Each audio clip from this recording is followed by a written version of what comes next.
자, 똑똑해지는 방송 채널 제네시스 박 시청자 여러분 안녕하세요. 자, 제네시스입니다. 자, 오늘은 제가 기사를 하나 또 가져왔는데 굉장히 중요한 기사예요. 특히 세대분리, 비과세 뭐 이런 거 고민하신 분들은 오늘 영상 꼭 보시면 좋겠습니다. 자, 8월 24일자 원주투데이라는 기사를 제가 셀렉을 했고요. 이렇게 나와 있죠. 8월 25일자네요. 자, 승인은 여기 8월 24일, 그리고 이제 수정 8월 24일인데, 이제 약간 업데이트가 살짝 됐나봐요. 여기 보시면은 글씨가 아마 작아서 안 보이실 텐데, 신동인 세무사님이라고 되어 있고, 여기 이제 가로로 조금 해가지고, 전 원주 세무서장님을 하신 분이신가봐요. 그러니까 특히 세무사 자격증도 있으시지만, 이 과세당국 이쪽에서 근무를 많이 하신 분이시죠. 그래서 이분께서 쓰신 글이기 때문에 또 다른 데에서는 볼 수 없는 그런 내용일 것 같습니다. 그래서 위 기사의 내용을 제가 좀 각색을 하려다가 내용이 좋아서 그냥 여러분들 보시기 편하게 그냥 다 캡처를 했습니다. 그래서 당연히 내용은 이 원주2D에 있는 거고요. 좋은 기사 이렇게 좀 볼 수 있게 된 데에 대해서 감사 말씀 이 자리를 빌어 드립니다. 자, 기사가 보면은 이렇게 개요, 뭐 이렇게 의미, 막 이런 식으로 딱딱 끊어져 있어요. 그래서 예전에 제가 세무사 2차 시험 공부를 했을 때 세법학이라는 과목이 있는데 좀 논술 같은 거거든요. 그때 뭐 사실관계, 뭐 쟁점, 뭐 결론 막 이런 식으로 막 딱딱 끊어서 쓰는데 살짝 그런 느낌이 좀 났습니다. 자, 어쨌든 우리 입장에서는 여기 앞에 내용이 좀 내용을 정리해주는 키워드라고 생각을 하시고 한번 보도록 할게요. 자, 여기 보시면 부모, 자녀 등이 1세대 1주택 비과세 요건을 갖춘 주택을 각각 보유하고 있는데 국민건강보험 또는 가족수당 수혜 등의 사유로 주민등록상 1세대를 구성하고 있는 상태에서 부모 또는 자녀의 주택 중 어느 하나를 매도하면은 부동산의 소유권 이전 등기가 완료되는데 그때 국세청, 관할 세무서에서는 등기가 이전된 자료를 법원으로부터 수집해서 1세대 2주택으로 판단해서 양도세를 과세하게 되는 문제가 발생한다. 자, 이거 이해되십니까? 자, 예를 들어서 부모 1세대 1주택, 자녀 1세대 1주택, 이제 자녀 같은 경우에 세대 구성이 된 케이스겠죠. 자, 그렇게 해서 이제 각각 비과세 요건을 갖춘 상태였는데, 뭐 이런 건보료라든가 가족수당 이런 문제로 주민등록상 1세대를 구성하고 있는 경우라면은 여기에 대한 자료를 국세청에서 받으면 겉으로 보이는 자료에는 1세대 2주택으로 보이니까 양도세를 내세요. 이렇게 라는 과세 문제가 발생한다는 거죠. 이해되시죠? 근데 실제로는 부모, 자녀 등이 어떤 별도 세대 구성을 하거나 좀 분리가 돼 있으면은 비과세를 받을 수 있다. 지금 그 내용이거든요. 그럼 그 경우에 어떻게 해야 될 거냐? 그런 겁니다. 자, 일단 의미. 이때 이제 의미가 해당 용어에 대한 정의, 설명이에요. 그래서 특히 이 법 같은 경우에는 굉장히 이 내용들을 잘 알고 계셔야 되는데, 자, 1세대란 거주자 및 그 배우자가 그들과 동일한 주소 또는 거소에서 생계를 같이 하는 가족. 여기서 중요한 게 생계를 같이 하는 가족인데, 이 생계를 같이 하는 가족에서 조금 더 풀어보면은 동일한 생활자금으로 생활하는 거주자와 그 배우자의 직계 존비속 그리고 형제 자매 이렇게가 생계를 같이 하는 가족이고요. 그들과 함께 구성하는 1세대를 말하는데 여기서 더 쉽게 말씀드리자면은 식구라고 생각하시면 될 것 같아요. 식구. 자, 우리 식구라는 말 많이 쓰죠. 근데 그 식구가 어떤 뜻인지 아세요? 여기 밥식자에 입구자. 이게 밥을 같이 먹는 사람들. 밥을 같이 먹고 동일한 생활자금으로 같은 밥을 먹고 있는, 쉽게 말해서 그건 생계를 같이 한다라고 보는 거죠. 그래서 여기 굉장히 내용 정리가 잘 되어 있지만 우리 입장에서는 식구구나 이렇게 생각을 하시면 됩니다. 자, 이런 상태에서 양도소득세 판정 기준일을 보는데 여기 보시면 동일 세대 판정은 양도일 현재를 기준으로 한다. 이 말이 굉장히 중요한 말이에요. 자, 그래서 현재 우리나라 세법은 동일 세대냐 아니냐 판단을 양도일 현재를 기준으로 하는데, 예를 들어서 25세가 된 자녀가 자기 명의로, 본인 자녀 명의로 주택을 취득한 다음 30세가 넘어서, 즉 세대 분리가 가능한 나이가 돼서 사실상 생계를 달리하는 경우, 그러니까 같이 사는 게 아니라 따로 산다 이거죠. 식구가 아니라는 거예요.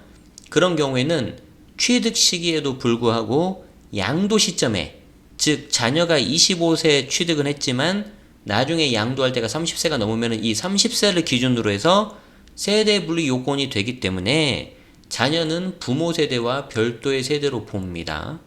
다만 그냥 가만히 놔두면 세대 분리가 되겠어요, 안 되겠어요? 안 되겠죠. 그러니까 주민등록도 바꾸고 실제 사는 것도 따로 살아야 되겠죠. 물론 부부 간에는 각각 단독 세대를 구성하더라도 같은 세대로 봐요. 이걸 좀 더 쉽게 말씀드리자면은, 부부의 경우에는 세대 분리가 불가하다는 거죠. 서류상 이혼을 해야 되고 실제로 따로 살아야지 세대 분리가 가능한 거지, 부부 간에 주민등록을 다르게 했다 그래서 세대 분리가 됐다, 그건 아니라는 겁니다.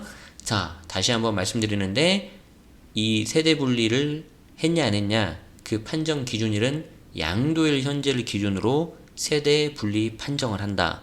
그렇기 때문에 비록 자녀가 25살에 취득은 했지만 30세가 넘어서 나중에 분리를 하면은 그때를 기준으로 세대 분리가 되는지 안 되는지를 따진다는 거예요.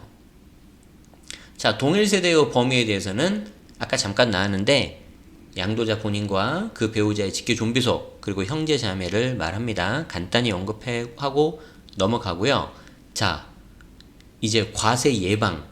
야, 이거 참 말이 재미있기도 하고, 또 우리 이런 말은 잘 안 쓰잖아요. 그쵸? 근데 딱 보면 무슨 말인지 알겠죠? 세금을 어떻게 하면 예방해서 피할 수 있을 거냐. 자, 가장 핵심이에요. 이 부분 잘 보세요. 천천히 읽어볼게요. 1세대 1주택 해당 여부는 양도주택의 양도율을 기준으로 판단한다. 앞에서 나왔었죠. 자, 그런데 주민등록상 동일세대로 등재되어 있는 것을 양도일로부터 과세되기까지는 상당한 시일이 지난 시점에서 사실상 별도 세대였다는 것을 입증하기는 대단히 어렵다.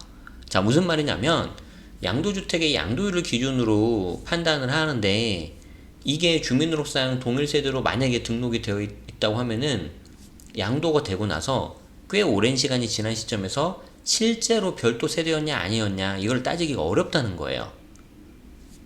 그러니까 지금 어떤 상황인지 이해되세요? 두 개 세대가 같은 주소 주민등록상에 되어 있는데 실제로는 따로 산 경우, 이 경우에는 실제 떨어졌기 때문에 세대 분리가 가능한데, 주민등록상 같이 되어 있어 버리기 때문에 과세당국에서는 판단하기가 어렵다는 거예요. 그래서 어떻게 하냐면은 해당 당사자들한테 소명을 하라고 연락이 와요. 자, 그래서 사실상 별도 세대였다는 거를 나중에 이 당사자들이 입증하기가 매우 어려운데, 자, 그러면 이 문제를 해결하려면 어떻게 해야 되겠어요? 이 문제를 해결하려면 실제 제가 따로 살고 있다고 했죠. 실제 따로 살고 있는데 사정상 주민등록상 같이 되어 있다고 했죠. 그러면 어떻게 해야 되겠어요? 실제 따로 살고 있기 때문에 주민등록상도 실제 따로 살고 있는 것처럼 세대분리 하시라는 거예요. 아시겠습니까? 자, 그러므로 주택을 양도하기 전에 실제 거주 내용에 맞게 사실대로 주민등록을 정리해서 세대를 분리하면 동일 세대로 인한 양도소득세가 과세되는 일은 발생하지 않는다. 굉장히 중요하죠. 핵심입니다. 핵심. 주민등록과 실제 살고 있는 그 모습을 일치시키셔야 돼요. 다시 한번 설명드릴게요. 자, 두 세대가 어떤 사정이 있어서 하나의 주민등록상으로 같이 등재가 되어 있는데 실제로는 따로 떨어져 살고 있다는 거예요. 양도소득세 할 때 세대분리의 판단 기준은 취득일이 아니라 양도일이기 때문에, 자, 그런 경우에 실제로 따로 살고 있다면은 사실상 별도 세대이기 때문에 주택을 양도하기 전에 실제 거주 내용에 맞게 사실대로 주민등록을 정리하라는 거예요. 이 기사에는 나오지 않지만 아마 이 내용을 보고 여러분들이 궁금해 하실 건데, 그러면 언제 주민등록을 정리하면 되는 거냐? 내가 당장 한 달 후에 이사를 가는데 한 달 후에 이사가 아니라 해당 집을 팔아야 되는데 그 직전에 하루 전에만 세대분리 해도 되는 거냐, 뭐 1년 전에 해야 되는 거냐, 거기에 대해서는 정답이 없다고 해요. 그런데 제가 주변에 근무를 했던 제 지인 세무 공무원이라던가 세무사님들한테 물어보면은, 여쭤보면은 거기에 대해서는 좀 미리미리 한 2, 3개월 전에 이런 식으로 좀 여유 있게 분리를 하는 게 좋겠다, 이렇게 다 말씀들을 하시더라고요. 아시겠죠? 자, 그래서 미리 주택을 양도하기 전에 주민등록을 정리를 해서 세대를 분리하시기 바랍니다. 가장 핵심입니다. 자, 이런 경우에 만약에 과세가 됐어요. 양도한 후에 관할 세무서로부터 과세 예고, 이게 과세하겠습니다 라는 내용을 받으면 동일 세대이지만, 주민등록상 동일 세대이지만 사실상 생계를 달리했다는 사실을 각각의 생활 근거지에서 별도의 생활을 한 증거를 제출해야 돼요. 자, 그래서 다시 상황을 말씀드리면은 두 세대가 한 세대는 서울에서 또 다른 세대는 용인에서 각각 따로 살고 있는데 사정상 서울 주민등록으로 같이 돼 있다는 거예요. 제일 좋은 거는 예를 들어서 용인에 있는 집을 팔 때 세대 분리를 해놓고 따로 팔면은 참 좋겠죠? 그런데 그걸 미처 깜빡 못했다. 그러면은 여기에 대해서 각각의 생활 근거지에서 별도의 생활을 한 증거를 제출해야 되는데 아래와 같이 객관적인 자료를 확보해서 사실관계를 입증해야 됩니다. 별도 생활을 했다는 증거가 중요해요. 증거가. 자, 그래서 입증 자료 예시가 나오는데 이것도 굉장히 중요하죠. 사실상 생계를 달리하는 입증 서류로 입주자 관리 카드, 관리비 영수증, 신문 구독료 영수증, 병원 진료 기록 및 신용카드 사용 내역 등 상황에 따라서 생활 주변에서 확보할 수 있는 증거 자료, 굉장히 중요합니다. 그래서 혹시라도 따로 살았는데 주민등록상 겹쳐서 세무 과세당국에다가 내가 뭔가 이걸 입증을 해야 된다. 그러면은 여기 있는 자료들을 여러분들이 준비를 하셔가지고 실제 따로 살았습니다 라고 해야 되는 거죠. 자, 여기에 대한 내용 자료는 사전에 미리미리 챙겨 두셔야 되겠죠? 네. 물론 더 좋은 거는 실제 양도하기 전에 주민등록상 세대분리도 하시고 실제 거기에 맞게 따로 사시고, 네, 그렇게 하는 게 가장 좋습니다. 네, 오늘의 정리해 보도록 하겠습니다. 세대 분리는 양도를 기준으로 판단한다. 하지만 만만하게 생각하지 말자. 여러분들 중에 반대로 주민등록만 내가 따로 해버리고 같이 살아도 되겠지라고 생각하시는 분이 있어요. 그렇지 않아요. 그런 경우에는 최근에 과세당국에서 어떤 자료까지 요구를 하냐면 통신기지국 발신 내역까지 요청을 한다고 해요. 그러면 주민등록상 서울 용인 따로 되어 있는데 거기에 있는 사람들 중에, 특히 용인으로 되어 있는 사람들 중에 핸드폰 발신 내역을 보니까 다 서울에 있는 거죠. 그럼 이거 어떻게 된 거냐라고 여쭤보면은 여러분들이 할 말이 없겠죠. 그쵸? 그래서 외형, 주민등록과 실제 떨어져 살고 있는 것을 일치시키는 게 가장 좋습니다. 만약 이게 다르다면은 객관적인 자료를 미리미리 준비해서 그에 맞게끔 준비를 하시는 게 매우 중요하다. 아시겠죠? 그래서 항상 이 세대분리에 대해서 뭔가 물어보시는 분들은 그분들이 가장 잘 알잖아요. 그래서 물어보신 분들 중에 거의 90%는 외형만 다르게 해놓고 실제로는 같이 사는 분들이 많으셨다. 그러지 마시고 미리미리 따로따로 실제로 따로 사시고 주민등록도 나눠서 준비해 두시기 바랍니다. 네, 오늘 방송 어떠셨나요?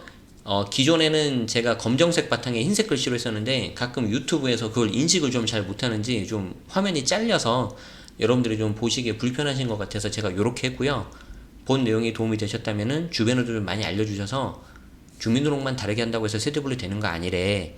실제로 떨어져 살아야 되고 거기에 대해서 입증 자료 제출해야 될 수도 있으니까 실제 세대분리 잘해서 억울한 일이 없도록 해 라고 이렇게 공유까지 해주시면은 더 고맙겠습니다. 그럼 저는 다음에 또 도움되는 정보를 가지고 여러분들 찾아뵙도록 하죠. 영상 시청해주셔서 고맙습니다.